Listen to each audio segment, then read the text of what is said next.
he has to realize that he's not the best athlete on the field anymore. You know, Yep. he can't treat NFL games like he treated games at USC or Oklahoma It's or not when he was in it's high not Iowa school. State anymore, son. Exactly. Exactly. Caleb just has to learn to take like the 4-yard check down, right? He has to learn to win games from the pocket. I mean, his entire life, KJ, he's been able to just scramble around and extend plays and be Superman. And he can still do that from time to time. But it feels like too many times he's looking for the home run. He's looking for the splash play instead of just taking what the defense is giving you. And that's what I see when I watch Caleb, you know, and I watch the Bears is, I mean, coming into the year, that's what was so exciting is it's like, when has a number one overall pick ever stepped into a situation like this with all this great talent, you know, a nice back and Swift, good receivers, and DJ Moore and Keenan Yeah. Allen and Odunze, and obviously the season just has not gone the way they had hoped. You talk about the NFC North tickets and the Bears maybe being a popular pick to win the division as a long shot.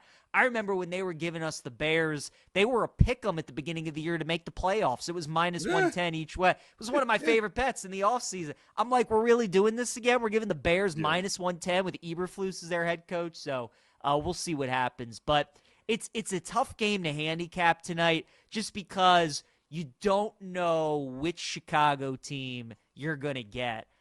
They have not won a game since that Hail Mary against the Commanders, which obviously just, I mean, that completely ruined their season and changed everything for the worse. But they haven't won a game since then. It's always interesting, though, when you get these kind of games late in the year where you have a Seattle team with everything to play for and you have a Bears team that has nothing to play for, and you just don't know what effort you're going to get out of Chicago. And the line is obviously it's accounting for, it's all baked into the number that Seattle's the desperate team and they got to win this game. So I don't really have any strong thoughts, KJ, on the side or really the total tonight. You know, I hate betting on the Bears, man. I've bet on them a couple times in the last like 4 or 5 weeks, and it has not been fun. With all that being said, though, Geno Smith is not a quarterback that I like betting on in games outdoors. Like the Right. Seahawks, as crazy as it is, the Seahawks have been a terrible team at home this year. I think they've only won 2 games at home the entire season. They've been really bad at home.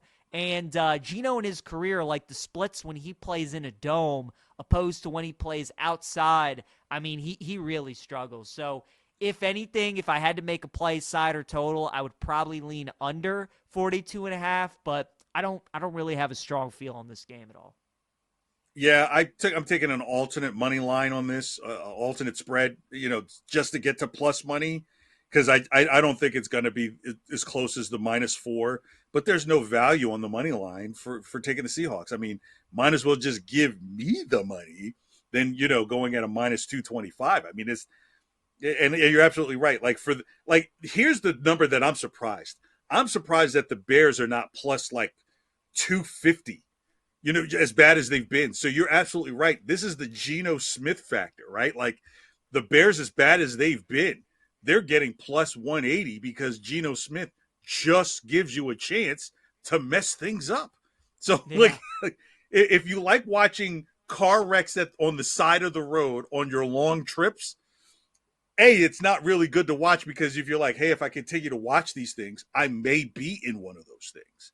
And two, you don't want to bet on these things because you may end up in one of those things, right? So like that's why I can totally understand where you're like, I don't know what I want to touch on this because all of it seems to be a disaster.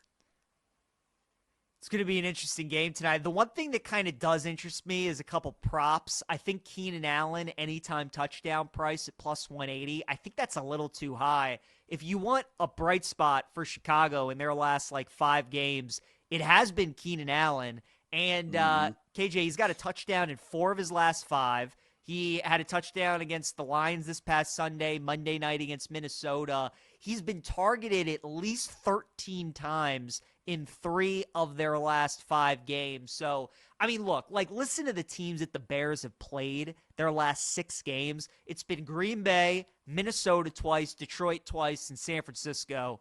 So, I mean, they've been playing elite teams. They've been playing from behind. They've been playing catch up. So Seattle's obviously not as good as those teams, and you would expect that they'd play closer for a majority of the game. But still, I mean, Caleb's clearly found his go-to guy has been Keenan Allen, especially ever since they got rid of the OC, Shane Waldron, and gone to Thomas Brown. Allen's been one of the focal points. I just think plus 180 is too high for that price. It feels like if Caleb Williams throws a passing touchdown tonight, there's a good chance that Keenan Allen's probably going to be on the other end of it. So I like that look tonight with Keenan Allen at plus 180. Anybody that you're looking at tonight, maybe anytime touchdown scores in the game?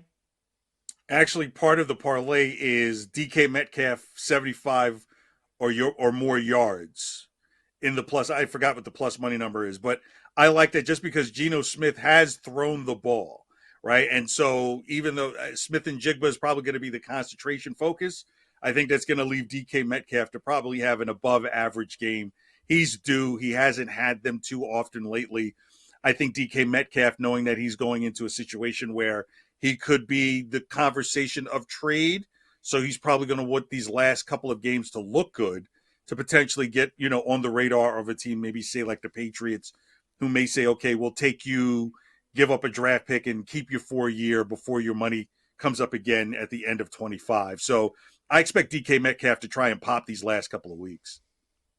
I think that makes sense. Yeah, because JSN's been awesome for Seattle here recently. He's really taken off. His totals tonight, 68.5 receiving yards, juiced to the over at minus 125. His receptions, which I was looking at, they're over under 5.5, and the over's juice minus 160. So you're really not getting any good value there. But yeah, it does feel like a game where the Seattle receivers could have a nice day. And again, Zach Charbonnet, I have Kenneth Walker and Charbonnet on my fantasy team, KJ, so I've kind of monitored the Seattle running back room closely throughout the entire year.